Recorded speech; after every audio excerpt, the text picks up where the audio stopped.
In ancient myths, death was often a mercy. If you angered a mortal king, you were executed. The punishment was quick, and it was final. But if you angered the gods, death was a luxury they would actively deny you. When the immortals wanted to truly break someone, they didn't take their life. They gave them an eternity to regret it. By turning basic human needs into tools of endless torture, they engineered prisons within the human mind, from psychological isolation to agony that resets with every sunrise. These are 5 mythological curses worse than death.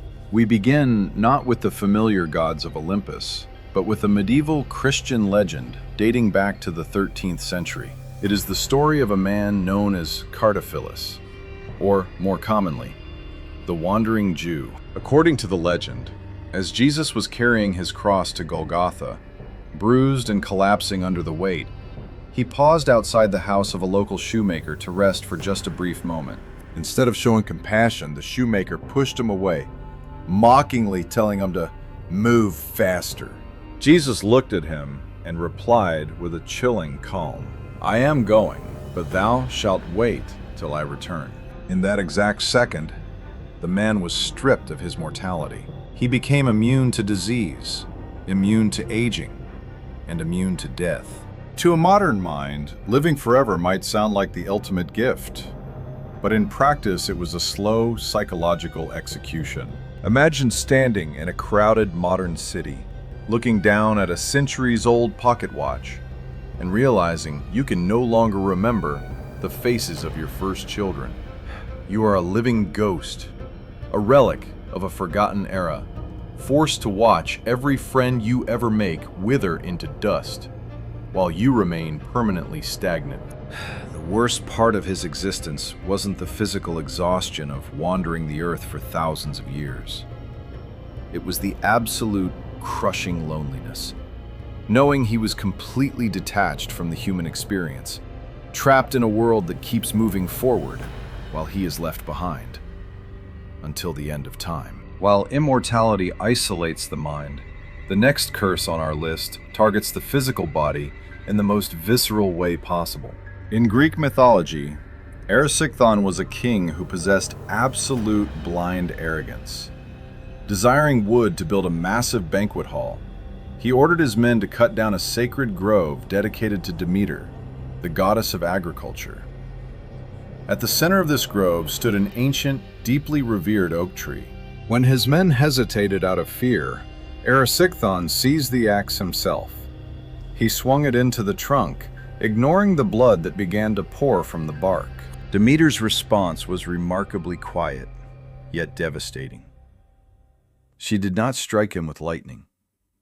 Instead, she condemned him to the care of Lemos, the personification of absolute, primordial hunger. Lemos breathed herself into the king's veins while he slept. And when Erysichthon woke up, he felt a void in his stomach. He ate a massive meal, but it did nothing. He ordered his kitchens to cook everything they had, but the more he consumed, the hungrier he became. Within days, the king spent his entire royal treasury importing food, yet he remained skeletal.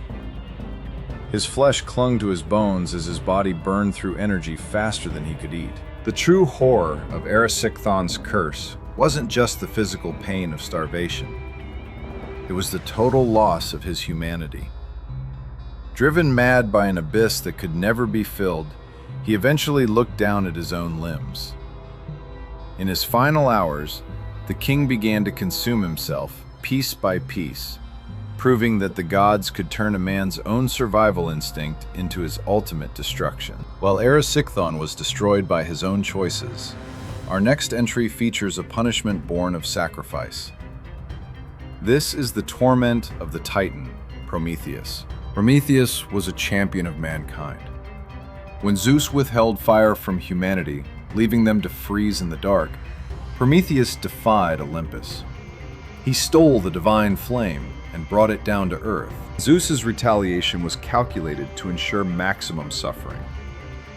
He had Prometheus dragged to the highest peaks of the Caucasus Mountains, and bound to a stone monolith using unbreakable chains. But the physical restraint was only the framework. Every single morning, a massive eagle would land on Prometheus's chest. With its talons and beak, it would tear open his torso and eat his liver while the Titan was fully conscious. He had to endure every single nerve ending being torn apart. Once the bird was satisfied, it would fly away. And during the freezing nights, Prometheus's liver would slowly regenerate, tissue by tissue. The true cruelty of this curse lay in its predictability. For countless ages, Prometheus was forced to watch the sun rise every morning, knowing with absolute certainty the exact agony that was flying toward him from the horizon. His body healed not to grant him relief, but to reset the canvas for tomorrow's torture. While Prometheus suffered physical mutilation, our runner-up is a curse of pure, unrelieved psychological horror. It is the story of the Trojan princess, Cassandra. Cassandra was gifted the ultimate power by the god Apollo, the ability to see the future with absolute accuracy. However, when she later rejected Apollo's advances, the god twisted his gift into a weapon. He could not take back the power of prophecy, so he cursed her instead, decreeing that she would forever foresee every incoming tragedy, but no one would ever believe a single word she said. Think about the profound isolation of this existence. Cassandra saw the fall of Troy. She saw the Greek soldiers hiding inside the Trojan horse. She saw her family being slaughtered and her city reduced to ashes. She ran through the streets, begging, crying, and pleading for anyone to listen. But to the people of Troy, her warnings sounded like the ramblings of a lunatic. They laughed, they shrugged, and they walked away. The worst part of Cassandra's curse wasn't watching Troy burn. The worst part was knowing she would be remembered as a madwoman instead of the only person telling the truth. She was forced to live as a ghost in her own reality, an eyewitness to an apocalypse she was completely powerless to prevent. But while Cassandra was trapped in an ocean of isolation, our number one spot introduces a cruelty that is far more insidious.